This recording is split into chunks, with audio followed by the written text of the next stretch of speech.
7 जून 1962 को एक तारीख और रकम हुई। ये सब कैसे मुमकिन हुआ? हमारे साथ इस्लामाबाद स्टूडियो में डॉक्टर तारिक मुस्तफ़ा मौजूद है। डॉक्टर साहब, सबसे पहले तो ये फरमाइएगा कि ये शुरू कैसे हुआ, ये तजवीज़ किसने किया था, ये प्रपोजल किसका था? ज़रूर, ये इससे पहले मैं समझता हूँ कि ज़रा बात हो जाए कि वो ज़माना क्या था। बिल्कुल। जंगे अजीम के बाद तकरीबन 10 साल बाद आपको पता ही है कि अमेरिका और उस ज़माने की सोवियत यूनियन में बहुत मुकाबला हो रहा था।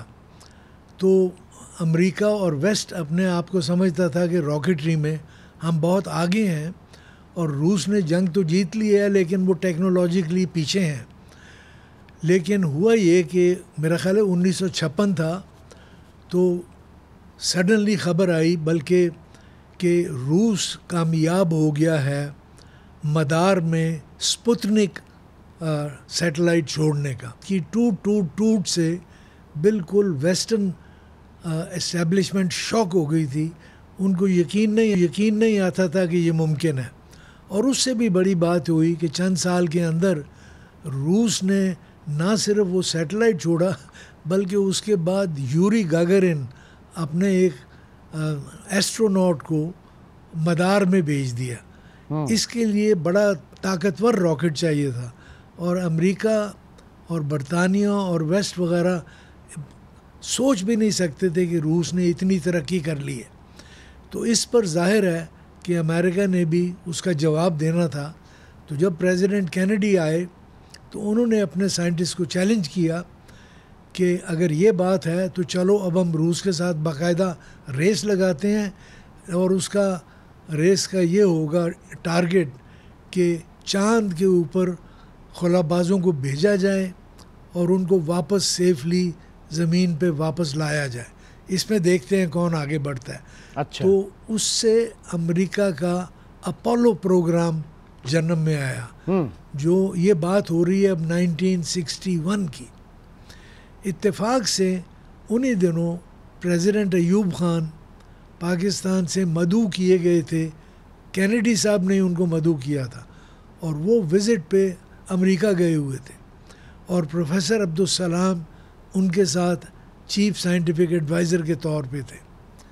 तो ये जब नासा वालों को पता चला तो उन्होंने प्रोफेसर सलाम को मदऊ किया कि जी आके हमसे मिल लें, क्योंकि हमें अपने अपोलो प्रोग्राम में एक दुश्वारी आ रही है कि इंडियन ओशन में जो हमें ज़रूरत है बलाई फ़िज़ा की, डेटा की, कि वहाँ हवाएं कैसी हैं, उसको हम विंड शीयर कहते हैं, तूफ़ान आते हैं।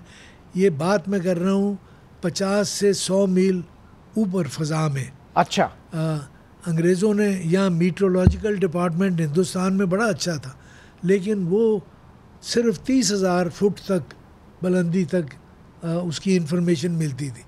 लेकिन ये अपोलो प्रोग्राम के लिए ऊपर की ज़रूरत थी ताकि पहले अपोलो ज़मीन के गिर्द मदार में जाएगा और फिर उसके बाद चांद की तरफ जाएगा। अच्छा। तो उन्होंने कहा कि हम इनवाइट कर रहे हैं इंडियन ओशन के इर्द गिर्द के तमाम ममालिक को कि जो भी चाहे वो रेंज बनाए, रॉकेट रेंज, और वहाँ से खलाई मतलब ये साउंडिंग रॉकेट चला के ये इन्फॉर्मेशन हासिल करे।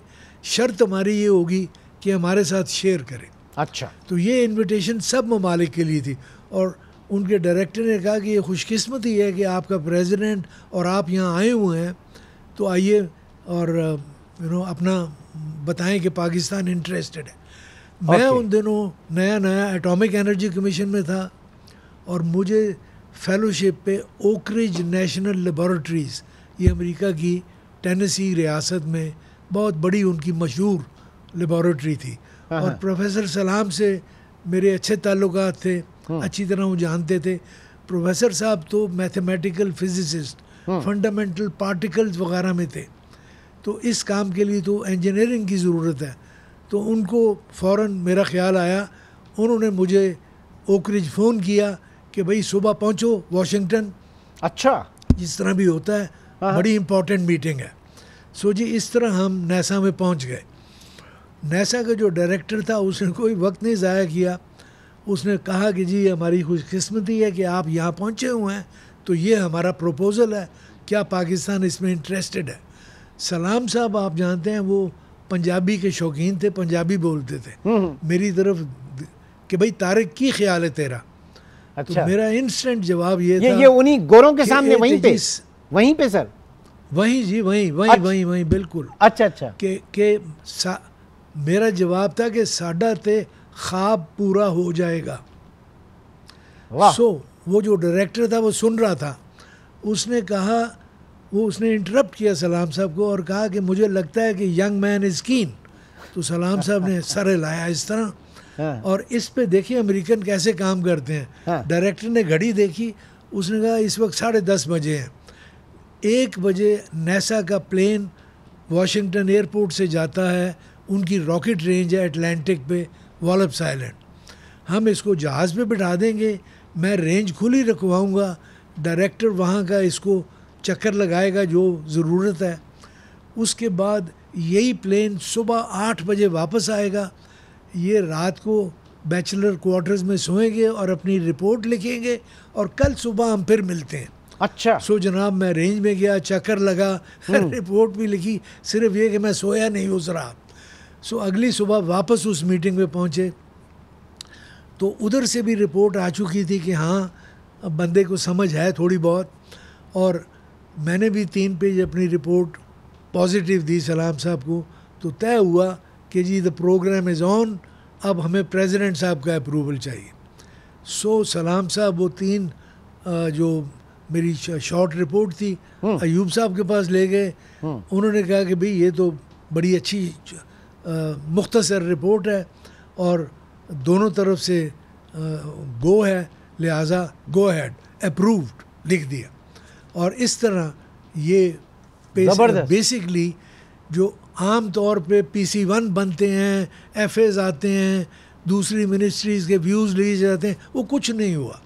सो ये वजह थी कि पाकिस्तान कुड मूव, इतनी तेज़ी के साथ हम काम कर रहे हैं। प्रेसिडेंट साहब भी अमेरिका में थे, सलाम साहब भी थे, अब सर आप, मैं भी था। जी बिल्कुल, वो तो जाहिर है कि इस तरह के डिसीजन फिर देन एंड देयर वहाँ पर